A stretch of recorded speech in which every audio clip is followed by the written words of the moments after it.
Bonjour tout le monde, c'est Batman et aujourd'hui on se retrouve pour un update lecture d'avril 2017. Dans un premier temps, nous allons parler de Green Lantern, de l'intégrale tome 2 de Geoff Johns. Nous parlerons de Superman, Lois et Clark de Dan Jurgens. Nous parlerons de Paper Girl tome 1 de Brian Vaughan.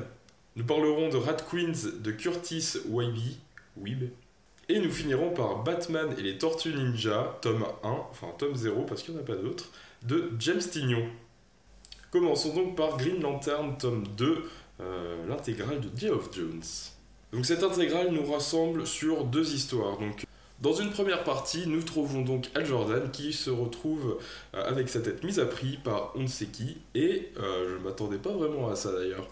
Alors, cette première partie est vraiment intéressante, on redécouvre plutôt des personnages qu'on n'a pas l'habitude de voir. C'est une bonne introduction à la suite de l'histoire. Et donc cette première partie nous amène sur la Sinestro War, donc Sinestro qui crée son corps des Yellow Lanterns et qui part un peu à la lutte contre les Green Lanterns. On va partir déjà sur la base que moi, j'adore Green Lantern. Je connais pas tout l'univers Green Lantern encore, puisque je n'ai pas eu l'occasion d'en lire non plus énormément. Donc on est sur du Green Lantern, donc de la couleur à foison, et je trouve vraiment ça intéressant visuellement à lire. L'arc Sinestro War est vraiment génial. La création des Yellow Lanterns qui combattent les Green Lanterns, c'est badass as fuck.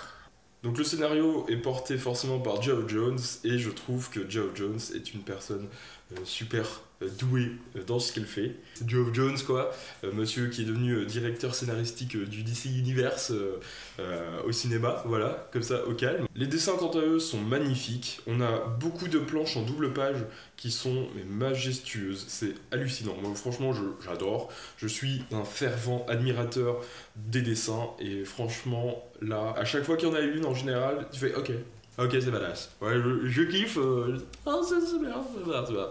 Passons à Superman, Lois et Clark. L'histoire, en gros, ça se passe après les Infinite Crisis, donc il y a eu un bordel dans le multiverse, il n'existait plus, tout ça, ils l'ont remis en place. Voilà, on est sur du Infinite Crisis, quoi. Et donc le Superman de l'univers avant Infinite Crisis, donc le Superman qui était actuellement, avant les New 52 du Flashpoint, je sais pas si j'arrive à me faire comprendre, mais c'est le délire, quoi. Il décide de rejoindre, en fait, le nouvel univers, avec donc le nouveau Superman, etc., et de vivre incognito avec Lois Lane, qui est enceinte. J'ai trouvé l'histoire très intéressante, et franchement, retrouver un Superman un peu old school, c'est vraiment intéressant. On se retrouve avec un Superman vraiment avec les valeurs qu'il avait à la base. Je dis pas que le nouveau, il les a pas, mais il est vraiment différent au niveau de la personnalité. Je sais pas, je trouve plus mature en fait dans l'ancien Superman. Alors on trouve le Superman avec son costume noir et une jolie beubare que j'affectionne tout particulièrement d'ailleurs. Donc on retrouve une Lois Lane qui reste Lois Lane, même si elle change de nom, il faut toujours qu'elle fourre son nez un peu n'importe où, et forcément ça amène les ennuis quoi. Et du coup on suit en même temps leur fils Jonathan qui commence un peu à comprendre qu'il y a un truc chelou avec ses parents. Parce que du coup, Clark n'a pas avoué à son fils qu'il était Superman, puisque pour son fils, il y a déjà un Superman, puisqu'on est sur une nouvelle Terre. On est dans le principe du multivers, c'est des univers parallèles, c'est toujours un peu compliqué, quoi. Les dessins sont magnifiques, franchement, vous pouvez le voir sur les planches, y a rien à dire, ça colle très bien à l'univers. Et si jamais vous êtes fan de cet ancien Superman, mais qu'en même temps vous aimez bien les nouveaux, allez-y, foncez. Franchement, il est fait pour vous, parce que ça fait chaud au cœur quand même. Parlons maintenant de Paper Queens, tome 1. C'est pas Paper Queens. Paper Girls. C'est Paper Girls, du coup, tu recommences. C'est chiant. Parlons maintenant de Paper Girls, tome 1. On suit 4 filles qui ont entre 12 et 14 ans, qui sont livreuses de journaux, et qui se retrouvent à le faire le lendemain d'Halloween. Nous sommes dans les années 80, vers 1986, et pour vous situer un peu le délire, on est un peu sur du Stranger Things. Pour ceux qui ont lu la série, parce que du coup, sinon, allez la regarder.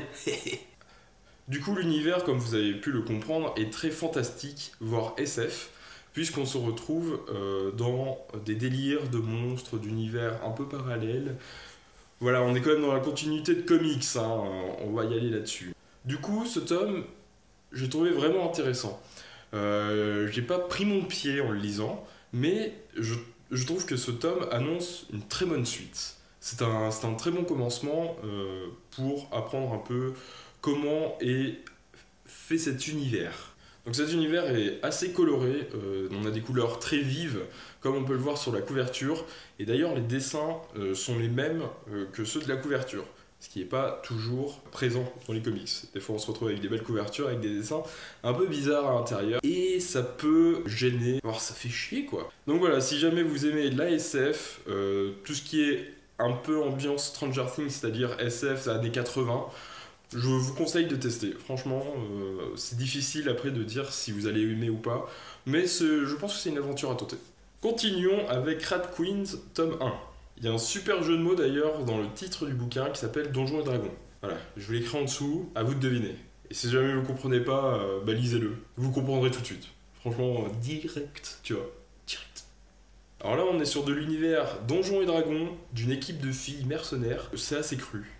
Ouais, ça c'est cru. Et j'aime bien, c'est marrant du coup, très marrant. Du coup on suit le groupe des Rat Queens dans une ville, et comment dire que c'est le genre de groupe qui est là pour mener des quêtes, mais en même temps ratisse la ville, qu'elles sont censées protéger. Elles foutent le bordel mais partout quoi, genre partout. Cependant toutes ces héroïnes sont très attachantes. Les dessins sont magnifiques, donc on est sur du cartoon, mais en même temps, on s'y croirait un peu, tu vois. Après, je suis un fan de tout ce qui est Donjons et Dragons, d'univers fantastique médiéval, et c'est vrai que ça a aidé à mon amour envers ce tome. J'ai hâte de lire le tome 2 pour savoir ce qui va se passer, parce que franchement, c'est cool, c'est vraiment cool à lire. Finissons avec un tome un peu hors du commun, donc Batman et les Tortues Ninja. Alors là, on est sur du Urban Kids, donc des tomes destinés plus aux adolescents, aux enfants. Mais ma foi, j'étais assez intrigué par ce qu'ils allaient faire avec la rencontre entre Batman et les Tortues Ninja. Donc rapidement pour l'histoire, on se retrouve avec un Shredder qui est arrivé dans Gotham City grâce à un portail transdimensionnel. Toujours, on est toujours sur le principe des univers complètement parallèles et on fait un peu n'importe quoi. Mais de ce fait, les Tortues Ninja aussi sont venus à Gotham City. Cependant, si elles restent trop longtemps ici, elles vont mourir. Du coup, Batman se retrouve à enquêter sur un nouveau clan de ninjas qui est arrivé à Gotham City, donc le clan des Foot de Shredder. J'ai trouvé ce tome plutôt intéressant, mais pas vraiment nécessaire à lire. Ce tome est intéressant dans le sens où voir quand même Batman et les Tortues Ninja, c'est un peu un rêve de gosse. Après, dans les faits, l'histoire c'est pas fou, quoi. Ça reste quand même du Urban Kids, hein. Il faut qu'on se remette dans le contexte, mais par rapport à tout ce qu'on peut voir habituellement, c'est sympa, mais vraiment sans plus, quoi. Cependant, les dessins sont magnifiques. La patte graphique utilisée dans ce tome, je trouve vraiment qu'elle colle bien à l'univers, bien qu'elle manque parfois un peu de détails. Du coup, si vous aimez les pizzas, les tortues, les chauves-souris, je vous conseille d'aller lire ce livre. Oui, je l'ai dit. Oui, on a mis dans la même phrase les pizzas, les tortues, les chauves-souris.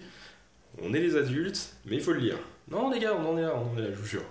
Et voilà, c'en est fini pour cette update lecture d'avril 2017. Si vous avez lu ces livres, n'hésitez pas à me dire ce que vous avez pensé de ces bouquins dans les commentaires, les gars. Ou les filles. Et on se retrouve pour une prochaine vidéo. Ciao.